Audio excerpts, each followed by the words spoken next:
ముందుగా నిన్న అంటే డిసెంబర్ 15వ తేదీన తిరుమలలో స్వామివారిని మొత్తం 66,160 మంది భక్తులు దర్శనం చేసుకున్నారు.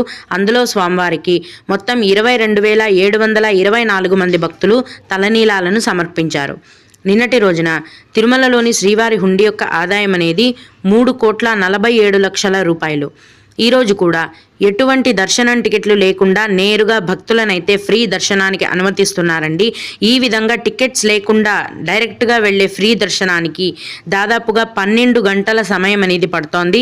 అలాగే తిరుపతిలో ఇచ్చే సర్వ దర్శనం టికెట్లను తీసుకొని దర్శనానికి వెళ్ళే భక్తులకు దర్శనానికి 4 గంటల సమయం పడుతోంది. అలాగే 300 రూపాయల దర్శనం టికెట్లు కలిగి ఉన్న భక్తులకు మరియు 500 రూపాయల దర్శనం టికెట్లు కలిగి ఉన్న భక్తులకు దర్శనానికి 3 గంటల సమయం మాత్రమే పడుతోంది. ఈరోజు కూడా చిన్న పిల్లల ఇన్ఫాంట్ దర్శనం ఉందండి.